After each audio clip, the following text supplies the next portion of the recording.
going on, guys? Mr. Potty, and today we're in a 1971 Plymouth HEMI Cuda 426. Let's get into it.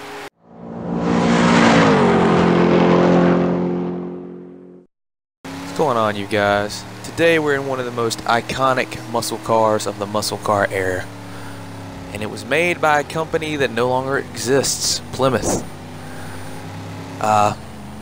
Stay tuned, watch this video. We're going to go over this car, the history of it, the history of this company as well.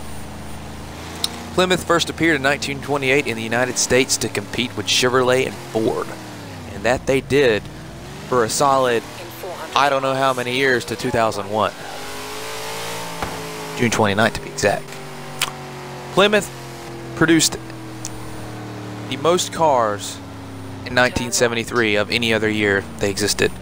They created 973,000 cars that year. For those of you who don't know, Plymouth is a part of General Motors. General Motors consists of, you know, Jeep, Chrysler, Dodge, Chevrolet. Detroit, Michigan. They're part of that. For the history, and you still see Plymouth cars driving around once in a while, but the last car that they ever made was the Neon, which is now known today as the Dodge Neon. But originally, Plymouth had that car. The car was taken by Dodge, but it was originally Plymouth's. Other models include the Voyager minivan, which existed in the mid-80s to mid-90s. The Barracuda, of course, which is actually this car, just with not the add-ons that we're about to go over. In 100 yards, add the Valiant four-door sedan as well. A lot of other old cars. A Satellite mid-level grade car was probably one of their better selling cars in the 60s. It was also in the muscle car era. So how did they come to an end? Well, very simple. Their president, Jim Holden, who was the president of Chrysler at the time, announced that Plymouth had a bad brand and would be discontinued at the end of the year of 2001, which was announced in actually 1999. So he basically said the brand was dead, and he ended it. And just in case you didn't notice, you know what he ended a couple years later? Pontiac. Pontiac ended, and it came back for a while, but we're not talking about Pontiac, we're talking about Plymouth.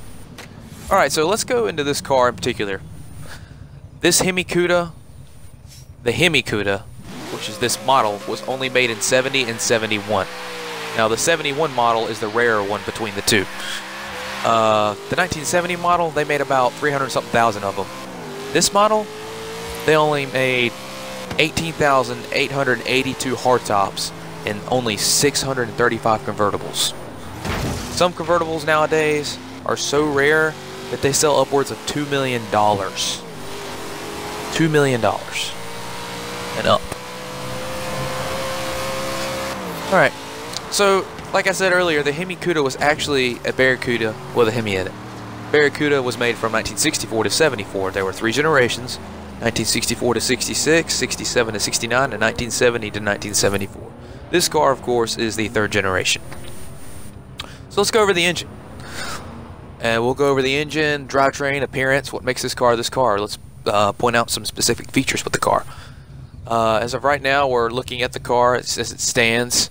It's got a wide body, it's got a shaker hood, it's got some weird badging. It likes to burn a lot of rubber, as did all muscle cars back then. Which leads me to the engine and the power. This car had a 426 cubic inch HEMI, nicknamed the elephant engine because it was so huge. This particular model came with a cast iron block with aluminum heads as far as the build quality or the build material. Now I want to go over the word HEMI. What is a HEMI? This is what sold this car, the fact that it was a HEMI. Back then it was all numbers. Power, how much horsepower, torque, engine size. It was just all competition between companies, and down to the driver there was competition. So a HEMI is basically, what makes a HEMI different from a regular engine is the cylinder walls and the cylinder heads. The pistons, piston heads. Most pistons, as you know, they're flat. They're flat topped. it creates for different revs and just overall engine functionality.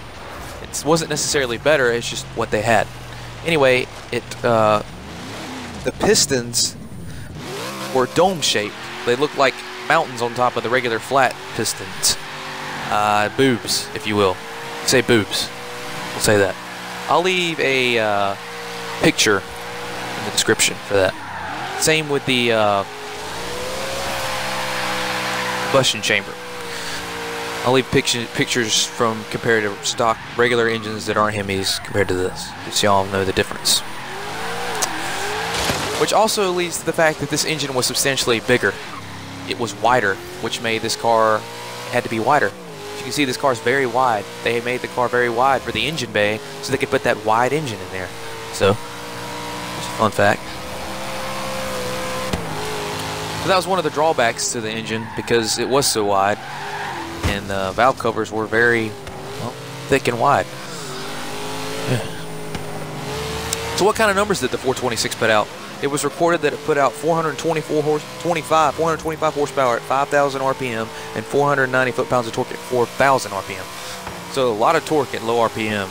Decent amount of horsepower. The car weighed around 4,000 pounds. It was a heavy car.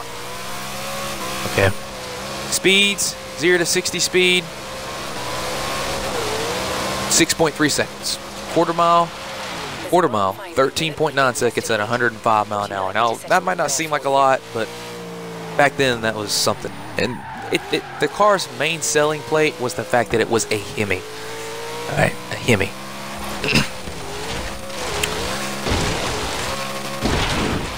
Alright. Let's go over the drivetrain. The Barracuda variant of this car usually came with a 3-speed manual, but this car in particular, the 426 HEMI Cuda, came in a 4-speed manual or a 3-speed automatic. Why you would want this car in automatic, I don't know. Anybody that likes cars, I think would want to go for a manual. But it was a 4-speed manual. It had a Hurst shifter with wooden trim around it. It was a wooden shifter, a pistol grip shifter. Which leads me to the appearance. The exterior, particularly on this car, is gold leaf metallic. Now this color, it's not right, but this is the color force I put on here. I don't know if they did it just so you could choose from it, or it was true, but according to my sources, it never came in a lot of colors they give the options for. So this is gold leaf metallic with the matte black badging and striping. Also, a low-level spoiler was offered with the 426 HEMI variant. And of course, what makes this car the car that it is, the functional shaker hood. That was also another selling thing with this car. You could actually see the shaker shake in front of you. Which originally they painted, but they eventually made the matte black because they had glaring issues and it was supposedly killing people. Which has a big hole in the hood when you lift it up. Comes with rally road wheels, that's what they were called, that's not fun. Goodyear Polyglass GT F60 15-inch tires. And of course, the classic hood pins, which, you know, that's more of your standard option. Alright, so interior, pistol grip, Hurst shifter with wood grain finish, wood grain and plastic dash with retro style gauges, carpeted floors, Cuda badging, all inside the interior, leather bucket seats. Typical interior for a Plymouth HEMI.